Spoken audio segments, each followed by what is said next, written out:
is Stourhead, and I know what you're thinking, but this is another of those classic English stately homes with dusty wallpaper and all those chairs with those pine cones on. Well, let me tell you now, you couldn't be more wrong. For this is one of the most exciting historic houses in the country. Once upon a time, this house was at the forefront of art and design, architecture and interiors. We're talking big, bold, new ideas which had never been done before.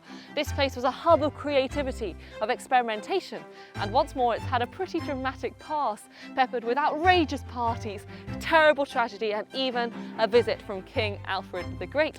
Hold on to your hats because there's a lot of history to pack in. These are the secrets of Stourhead.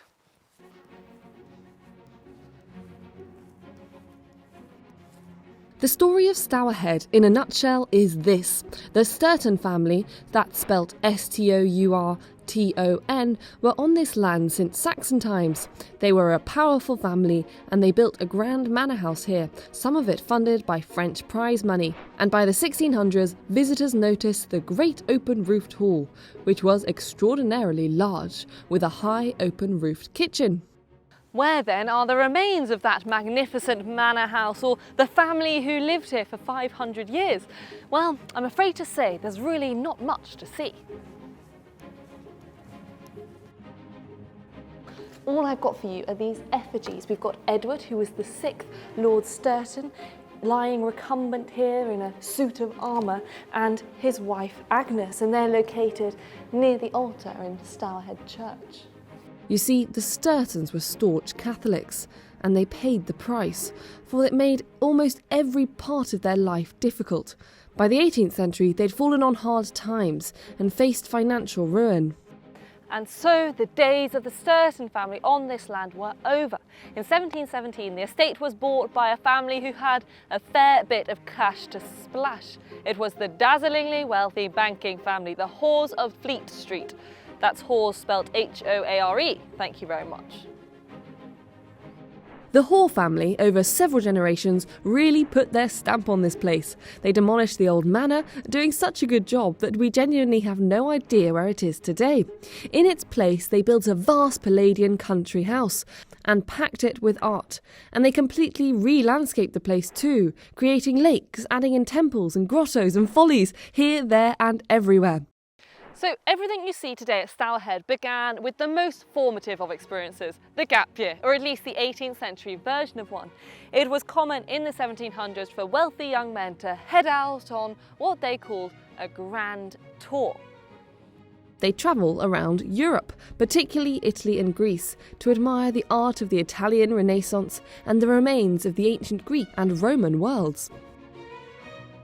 Today you'd come back with some holiday snaps, a few unsent postcards and a sunburn, but the members of the Hoare family were so inspired by what they'd seen in Italy that everything they did in this enormous estate was shaped by this experience.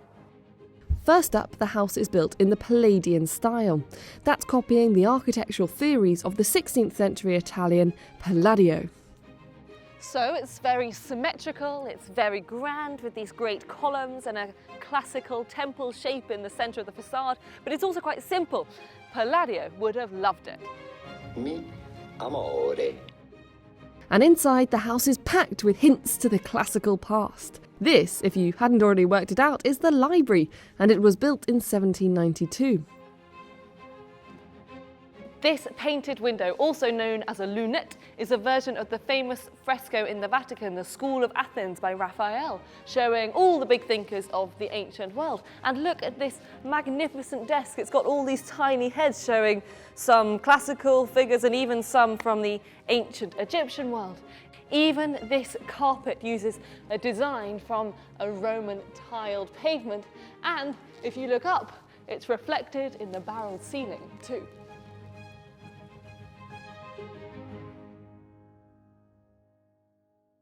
Look at this, 72 volumes of Voltaire. Talk about digging your own garden. But the gem of the Stourhead collection is no doubt this object, which looks like it might be a prop in an Indiana Jones film. This is the Pope's cabinet, made in Rome in the 1590s, and it once belonged to Pope Sixtus V. Inside are 153 drawers for keeping all your valuables and secret items. And with that many drawers, ladies and gentlemen, you can guarantee your valuables are 100% secure. No one else will ever find them, and neither will you. It's decorated with every bit of glitter and bling you can think of. We've got gilt bronze, ebony, alabaster, crystal, garnet, jasper, lapis lazuli, amethyst and mother of pearl. Phew! It really is dazzling, and in fact I always think it's worth taking the necessary precautions in these situations. You can never be too careful. That's better. And look at this. This is the picture gallery. And this is the star painting here, the Adoration of the Magi, which was painted in 1605 and actually hung in a church in Florence. But after the church was destroyed in 1784, it was bought by the Hall family in 1790. But what I'm most interested in this room are these landscapes. Now, these are in a style which was popularized by the artist Claude Lorraine, a 17th century Frenchman. Now, Claude, as he was known, was incredibly popular. He really cracked it in terms of working out a formula and just churning them out. Although I'm not sure art historians would appreciate me saying that. But you'll always find the same features in these kind of paintings. It's a landscape, tick. Classical architectural features, tick. Leafy trees shaping the view, tick. People frolicking in the foreground in togas. There's hazy light, soft colouring, light reflected in the water, tick, tick, tick. These paintings are key to understanding the building and landscape here at Stourhead, because in the 18th century, they literally looked at these paintings and decided that that is what they wanted to build. Let me show you. These are the famous gardens of Stourhead, all of which were mapped out in the 18th century. And it's basically just like walking through a Claude painting, just without the oil paint, thank goodness. They created this enormous lake and then dotted the landscape with little temples and all sorts of weird follies, and then planted these trees to shape the view. Picture perfect, I'd say. This is the Pantheon. It's the largest structure in Stourhead Gardens, and it was the final one to be completed. It's modelled on the Pantheon in Rome, which is a pretty grand building to copy, considering a pantheon actually translates to a temple of all the gods. This building is made of limestone with a brick and timber supported dome, and you can see all these figures from the ancient and classical past. And it certainly impressed Horace Walpole, who in 1762 claimed that this building had few rivals in magnificence, taste and beauty. Or what about this one, the Temple of Apollo, built in 1765 by the architect Henry Flitcroft to outdo William Chambers' earlier Temple of the Sun at Kew Palace. Luckily for us, those architects were pretty competitive. Apollo is known as the god of the sun, music and poetry. So this temple was created to show off the sunlight that would grace the garden within it. But some of you viewers might recognise this spot with very different weather. Yes, it was in this very spot with the rain tumbling down that Elizabeth and Mr. Darcy had their explosive argument in the 2005 Pride and Prejudice. And it went a little something like this. And what about Mr. Wickham? What excuse can you give for your behaviour? You take an eager interest in that gentleman's... He told me of his misfortunes. Oh, yes, his misfortunes have been very great. You ruin his chances and yet treat him with sarcasm. Your arrogance and conceit, your selfish disdain for the feelings of others made me realise you are the last man in the world I could marry.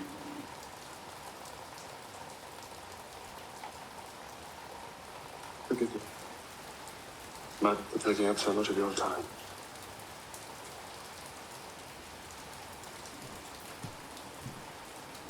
It's okay, don't worry about it.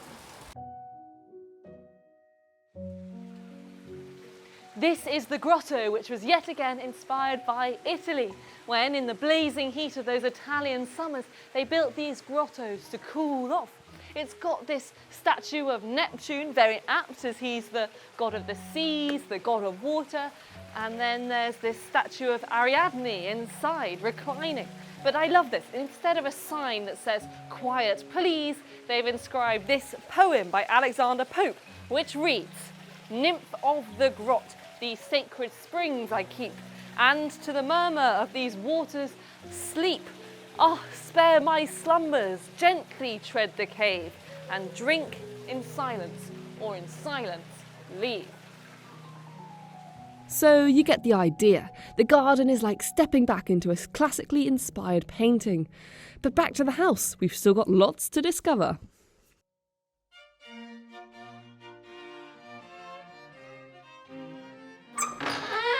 This is the Great Hall, and the paintings here are basically a big family tree. It starts in the late 17th century in this corner. These guys are the ones who started the bank. Then we have Henry the Magnificent here on his horse. He's the one who really built what we see today. And then on the other side, we have Henry the Magnificent's grandson, Richard Colt Hoare, who was really into the classical history. And you can see him here with architectural plans and sketches. Then we've got a few Victorians dotted around. There's one over here, looks a bit pre-Raphaelite, but it really brings us to these two. We've got Sir Henry happily smoking away there, and then on the other side, his wife, Alda, looking pretty resplendent. But if you look really carefully at the cigarette smoke in Henry's portrait, you'll notice that it makes the shape of Alda's silhouette. Henry and Alda had one son, known as Harry Hoare. Tragically, he was shot through the lungs whilst fighting in Palestine in 1917 and died in Alexandria. So this painting, facing his parents, is a memorial to that terrible loss. Henry died the following year, and his wife, Alda, who had constantly been afraid of ever being alone, died too, just 6 hours later. So the line had come to an end. And so, in 1946, the 3,000 acres of land plus the house were gifted to the National Trust. Following on from the Great Hall is the saloon, which was used to entertain. In a letter in 1776, Henry the Magnificent wrote about his friends coming to stay, and what seems like a very jolly time that they had. "I have held both my sides with laughter," he wrote, "till I can hold no longer." They had such a hilarious time that one friend even forgot he ever had the gout.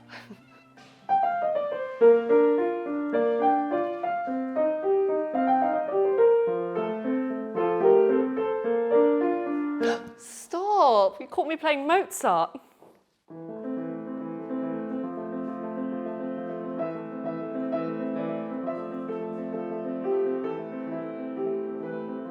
But the grand staterooms at Stourhead are only half the story. Time to head upstairs to explore the attics.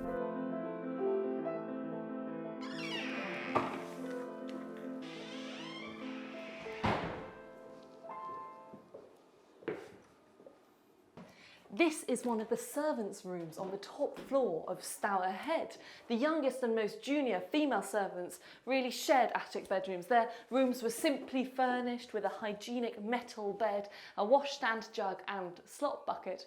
Views from the windows were obscured by the stone balustrade and brick walls, ensuring that they couldn't waste one moment enjoying the garden views.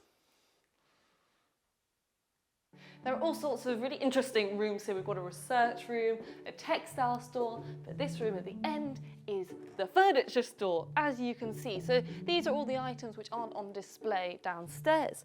Now, the most important thing to note here are these orange squares. So in the case of a fire, you would grab these items first, as these are the most valuable. Good to know. This is really where the curators come, I expect, and spend all their time. Who's this handsome fellow? Well, this looks like it might be a sketch in a classical style. It's a big focus on the musculature there. And I expect it's a kind of study by perhaps one of the artists that Henry the Magnificent patronised. Lovely. Time for a bit of fresh air. This is the bell that was used whenever they needed to summon people from the estate. Perhaps there was a time of crisis, perhaps people just needed to come to church, or perhaps someone was late for dinner.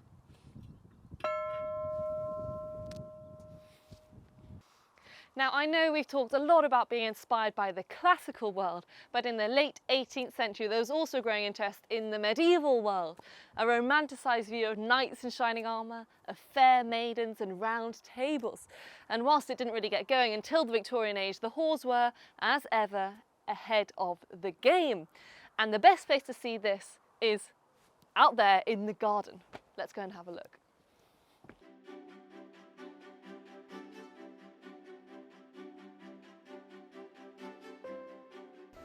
This is the Bristol Cross, bought by Henry the Magnificent in 1764. It originally stood in Bristol from about 1400, before it was dismantled in 1733. The cross was then bought in pieces by Henry the Magnificent and pulled here using 6 oxen and some wagons.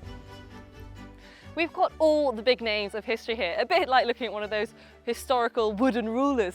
We've got King John, Henry III, Edward III on the first story, and then it was updated in the 17th century with this second tier featuring Henry VI, James I, Charles I and Queen Elizabeth I too. And once more, the halls had a pretty good reason to be into the medieval past, because it's believed that on this land, King Alfred the Great rallied his troops in 878. Of course, there was no less fitting way to mark this remarkable event than by building a very, very tall tower. This is King Alfred's Tower, designed by Henry Flitcroft for Henry the Magnificent in 1772. But this is really much more than a whimsical folly. This tower commemorates the accession of George III to the throne in 1760 and the end of the 7 Years' War. This was a time when the concept of patriotism was politically highly charged, and Alfred the Great was seen as a defender of British liberty. It's a pretty big tower.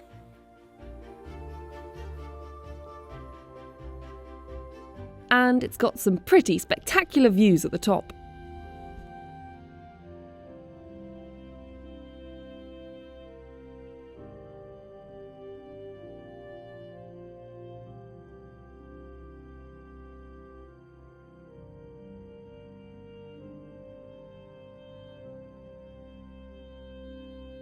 Today, the house is managed by the National Trust, so you can come and have a look around for yourself. And I have to say, they do some rather good flapjacks. But there you have it. Those are the secrets of Stourhead. Thanks so much for watching, everyone, and see you next time. Welcome to the History Hit YouTube channel. Hope you enjoyed that video. And if you'd like to see more videos where we attempt to try and bring history to life, please don't forget to subscribe and hit that notification bell. Cheers guys, see you soon.